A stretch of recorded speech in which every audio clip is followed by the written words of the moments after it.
নমস্কার, আমি বুদ্ধ। স্মার্ট বাংলা চ্যানেলে সকলকে স্বাগত। আজ আমি এইচএস এর যে ভাষা সংস্কৃতির ইতিহাসের বইটা আছে, রূপতত্ত্ব বলে যে চ্যাপ্টার আছে, তার শব্দ গঠনের প্রক্রিয়াগুলির সেকেন্ড পার্টটা আলোচনা করাবো। মানে প্রথম পার্টে আমি আগেই এই সব শব্দগুলো আলোচনা করেছি, এই খণ্ডিত শব্দ, ক্লিপিংস, অনুকার শব্দ, পদদ্বৈত, ফাঁকা রূপ, শূন্য রূপ, জোর কলম শব্দ, এগুলো সব আলোচনা করা আছে। তোমরা যারা ভিডিওটা দেখোনি তারা ডেসক্রিপশনে লিংক দেওয়া থাকবে, ওখান থেকে দেখে নিতে পারো। এবং চ্যানেলটাকে সাবস্ক্রাইব করে রাখো, সব এই রকম ভিডিওগুলো সব পরপর পেয়ে যাবে। আমি যখন যেটা আপলোড করবো সেটা তোমাদের কাছে আগেই নোটিফিকেশন চলে যাবে। তাই তোমরা নোটিফিকেশন ফর অল বেল আইকনটি ক্লিক করে রেখো। চলো শুরু করি। অ্যাক্রোনিম বা মুন্ডুমাল শব্দ কাকে বলে? দেখো, মুন্ডুমাল শব্দ বা অ্যাক্রোনিম তাকেই বলে একটি শব্দগুচ্ছের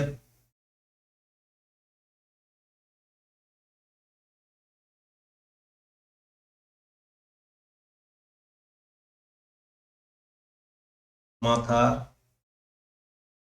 মাথার বর্ণগুলি নিয়ে যে শব্দ তৈরি হয় তাকে মুন্ডমাল শব্দ বলে। দেখো, আমরা অনেক সময় কোনো একটা বড় যে শব্দের গুচ্ছ তাকে আমরা ছোট করে উচ্চারণ করি। যেমন তোমাদের যে বোর্ড, আমি খুব সুন্দর একটা উদাহরণ দিচ্ছি। দেখো, তোমরা অ্যাডমিটেই পেয়ে যাবে এই যে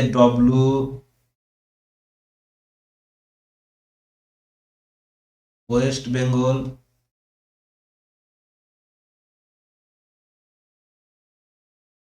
council of Higher Secondary Education, এটাকে আমরা কি বলি? WBCHAC। এই যে এইটাকে বলা হয় মুন্ডমাল শব্দ, ঠিক আছে? তোমরা অ্যাডমিটেই পেয়ে যাবে মুন্ডমাল শব্দের যদি উদাহরণ আসে লিখতে বলে, তাহলে অ্যাডমিটেই পেয়ে যাবে। নতুন করে কিছু দেখার দরকার নেই, তোমরা শুধু মনে রাখবে, এই অ্যাক্রোনিম শব্দটা মনে রাখবে। অনেক সময় মুন্ডমাল শব্দ না দিয়ে অ্যাক্রোনিম চলে আসে, বলে অ্যাক্রোনিম শব্দ কোনটা, নিচে দেখাও। তখন এই WBCHAC মানে এরকম, ডিএম মানে ডিস্ট্রিক্ট ম্যাজিস্ট্রেট, হ্যাঁ, WBPSC, এইগুলো সব হচ্ছে এই ধরনের, MLA, এইগুলো সব তোমাদের মুন্ডমাল শব্দের উদাহরণ। ঠিক আছে? এমএলএ মানে member of legislative assembly, MP মানে মেম্বার অফ পার্লামেন্ট, ডিএম মানে ডিস্ট্রিক্ট ম্যাজিস্ট্রেট। এই ধরনের যে বর্ণগুচ্ছ, এটাকে ছোট করে ডিএম বললাম, ভিআইপি, ভিভিআইপি, এইগুলো সব মুন্ডমাল শব্দের উদাহরণ। এবার দেখো নব্যপ্রয়োগ শব্দ। দেখো, নব্যপ্রয়োগ শব্দ বলতে আমরা ভাষার ক্ষেত্রে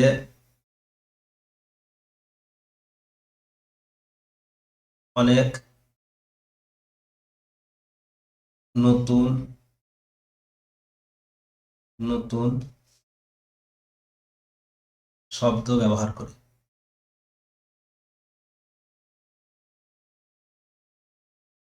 তাকে নব্যপ্রয়োগ শব্দ বলে। যেমন স্পা, অনলাইন, হোয়াটসঅ্যাপ,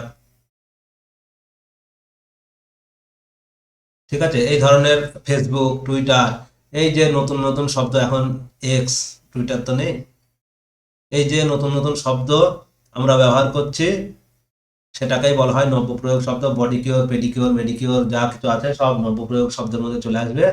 তোমরা এগুলো জানো, এটা নিয়ে বেশি কিছু বলছি না। বর্গান্তর যেটা জানার, এই দেখো বর্গান্তরটা একটু বোঝার চেষ্টা করো।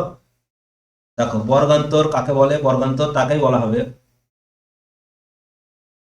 মানে একটি পদের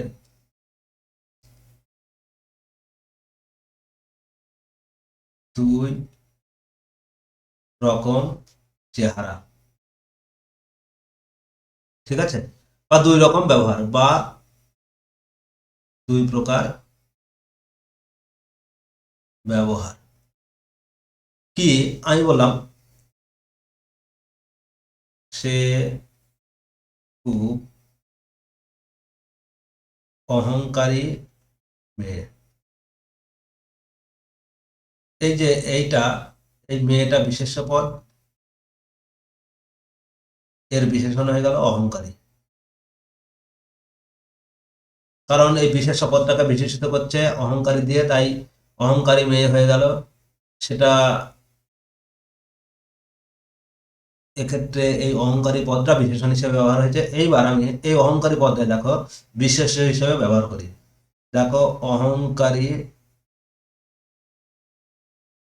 অহংকারী মাত্রই রাগী। ঠিক আছে, এইটা বললো। দেখো এইখানে অহংকারীর পরে আর কিছু নেই, অহংকারী মাত্রই রাগী।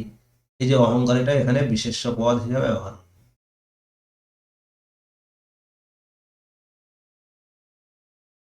এই যে একটা পদ, একবার অহংকারী পদটা কি হলো, একটা বিশেষ্য হিসেবে ব্যবহার হলো, আর একবার বিশেষণ হিসেবে ব্যবহার হলো। তাই এটাকে বলা হয় বর্গান্তর। এরকম ধনী নাও, এই যে রামবাবু একজন ধনী ব্যক্তি, ধনী মাত্রই দয়ালু নয়। এই ধনী এক জায়গায় বিশেষণ, এক জায়গায় বিশেষ হিসেবে ব্যবহার। তোমরা ভালো করে বুঝে নাও, না হলে বারবার দেখো। একই পদের দুই রকম চেহারা বা দুই প্রকার ব্যবহারকে বলা হয় বর্গান্তর। এক বর্গ থেকে আরেক বর্গে প্রবেশ করে। দেখো ক্যানবেরি রূপমূল, এটা ক্যানবেরি রূপমূল হবে।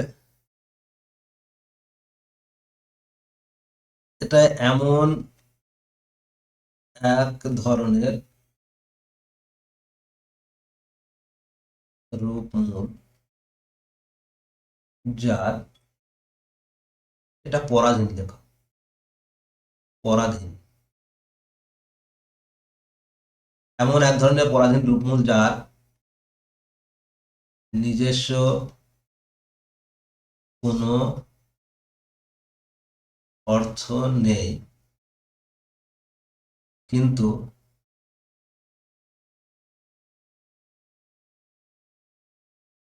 অন্য শব্দের সঙ্গে জুড়ে নতুন অর্থ প্রকাশ করে,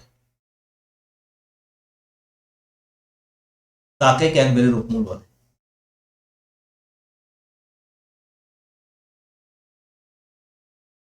ঠিক আছে,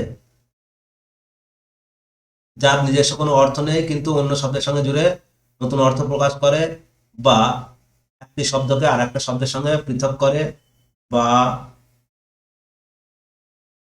জেনে নাও একটি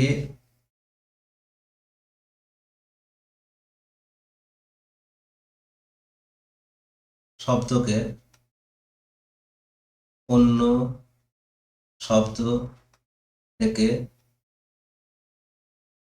পৃথক করে। ঠিক আছে, যেমন দেখো আমি বললাম, যেমন এই লাম, লাভ, এই শব্দগুলো দেখো প্রলাপ। এটাই আমি যদি বলি আলাপ, দেখো এটা প্রর সঙ্গে জুড়ে প্রলাপ হয়ে গেল, আর আ শব্দের সঙ্গে জুড়ে বা আয়ের সঙ্গে জুড়ে আলাপ হয়ে গেল, নতুন নতুন শব্দ অর্থ প্রকাশ করছে। কিন্তু আবার একটির সঙ্গে আর একটা অর্থ, আলাপ মানে পরিচয়, প্রলাপ মানে দুঃখ শোক এইসব, বা বিলাপ যদি করি, অভাব অনুযোগ এইগুলো, হ্যাঁ, এগুলো বোঝায়। তারপরে সংলাপ মানে কথাবার্তা বোঝায়। দেখো একটি শব্দকে অন্য শব্দ থেকে পৃথক করছে, আবার নতুন নতুন অর্থ প্রকাশ করছে, তাই একে বলা হয় ক্যানবেরি রূপমূল। অ্যাকচুয়ালি ক্যানবেরি রূপমূল, এই যে লাভ, এর কোনো অর্থ নেই। এই যে পরাধীন রূপমূল যার নিজস্ব কোনো অর্থ নেই, অবশ্যই কোনো অর্থ নেই লাভের, কিন্তু এটা পরাধীন। পরাধীন রূপমূল কেন, দেখো এইগুলো নতুন। এই যে সং শব্দটার সঙ্গে জুড়ে সংলাপ, প্র শব্দটার সঙ্গে জুড়ে প্রলাপ, বি শব্দটার সঙ্গে জুড়ে বিলাপ, একটা শব্দের সঙ্গে জুড়ে বসছে, নাহলে এর কোনো আলাদাভাবে বসার যোগ্যতা নেই। যদি আলাদাভাবে বা নিজস্ব কোনো রূপ না থাকে তাহলেই সেটা পরাধীন রূপমূল, আর যার নিজস্ব রূপ আছে সেটা স্বাধীন রূপমূল। যেমন মানুষ, গরু, ভেড়া, ছাগল সবই স্বাধীন রূপমূল। ঠিক আছে, তোমরা আশা করছি বুঝতে পেরেছো। যারা বুঝতে পারোনি তারা আরেকবার দেখে নাও ভিডিওটা, তাহলে বুঝতে পারবে। আর খাতায় নোট করে নাও। আর ভালো লাগলে চ্যানেলটাকে অবশ্যই অবশ্যই লাইক করো, আমাকে সাপোর্ট করো, সাবস্ক্রাইব করে রেখো। এরকম ধরনের সব ভিডিও তোমরা পেয়ে যাবে। ভালো থেকো সকলে, ধন্যবাদ।